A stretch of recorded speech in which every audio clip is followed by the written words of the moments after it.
Good afternoon, Bluebeamers. My name is Troy DeGroat with U Chapter 2, and I'm excited to partner with the team at Brighter Graphics to deliver world-class Bluebeam training and customization services, empowering you to get the most out of your Bluebeam investment. We're going to start out in Revu showing you how to place punch symbols with embedded data and images, and how spaces can help organize and locate information on site. So for this example, I just opened up a basic drawing. I also went to the review menu up at the top and went down to profiles, and I opened up the field issues profile. What that's going to do is change your profile or your interface. So your tool layout may look a little different throughout the perimeter of the interface. But I want to highlight here in the tool chest, there are several snagging list items or punch list symbols in here that you can utilize and build on. Basically, you're just going to select any of these symbols. There's electrical, flooring, lighting, paint, plumbing as examples, carpentry. And you're just going to select these from the tool chest and go ahead and place those anywhere on your project, on your drawing. What you'll notice is in these symbols, if we look at our markups list at the bottom, it's also creating a list down here of all of our markups up top. So it's telling us the page label that it's on. The subject is carpentry. It says who did it and when. And then there's comments built into that symbol. Door magnet at stop not working well, adjust. So I know what needs to be done. I know what that standard symbol means.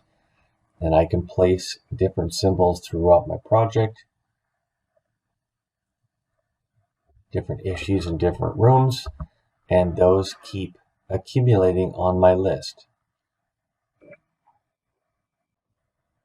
Once they're in the list, now as we start to complete those punch items, that snagging list, we can come into our status. So this particular one, if I fix that door, I can go ahead and come in here and double click on the status for that item and mark it completed.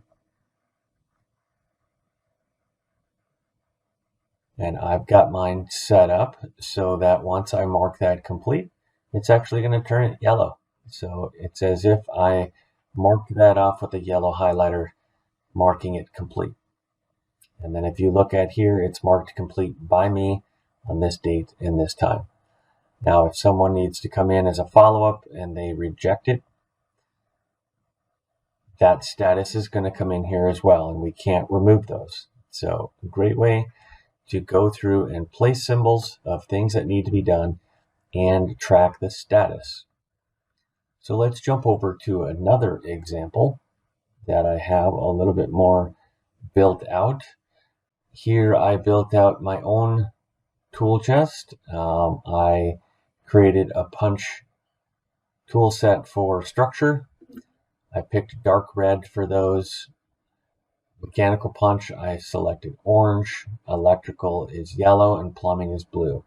So what that does is it creates a visual language for me to go through as a general contractor, mark up all these different disciplines, but have my subs be able to look and see exactly which ones are theirs. It's very clean and simple to know which ones are plumbing, which ones are mechanical, and so on. So in this example, I did the same thing. I went through, I placed my symbols throughout the project.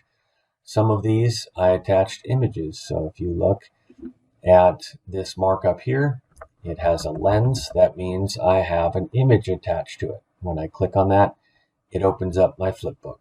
And I've got a couple fun images here throughout the drawings. Another skylight repair. When I click on that one, I get another image there. And to attach those, all you need to do is select any markup, any one of these, select it, right click, go down to capture, If you have a device in the field with the review on it, you can go from camera. Devices like a Surface Pro, something like that. Otherwise, we're going to go from file, go out to where we have our images saved, and we just select whatever images we want associated with that markup. I'll just grab a handful here as an example. You can select more than one. I'm going to say open, and there you can see that lens shows up. And when I click on that, again, that flipbook opens, and I can use my arrows here to flip through the different images associated with that markup. Click out of it to minimize that flipbook. We can also attach 360-degree images. So I just made up this symbol here. When I click on that, it opens it up a 360-degree photo. So I can navigate around and see all the information, more than what I went out to collect. Now looking closer at how I have this set up, you'll notice that each room is also colored in. That's because I created spaces inside of each room. And what that means is down here in my markups list, I can sort things by space. So I have a column over here. If I click on the top of that column, it's going to sort things by space, which means I've sorted everything by room number. So everything in room 1255, I have all of those punch items, and those were created simply by placing those inside of that space. So here's this purple area here within these walls is my 1255 space, and all three of these items are going to show up on that space in my markups list. Okay, so I've got each room separated by space. I hope you learned a few things and you can apply to your work immediately, including Bluebeam Cloud. As always, we have training courses centered around these topics and examples. If you have any questions regarding training or customization services for your company, don't hesitate to reach out to myself or the team at Brighter Graphics. One last thing. We've been running these Bluebeam Me Up series webinars for nearly a year, and we don't want to stop anytime soon. If you have topics you'd like us to talk about or revisit from the past webinars, please reach out to us and let us know. I've always stretched myself to be relevant and knowledgeable about everyday in the trenches workflows, so I'd love the community to drive us forward.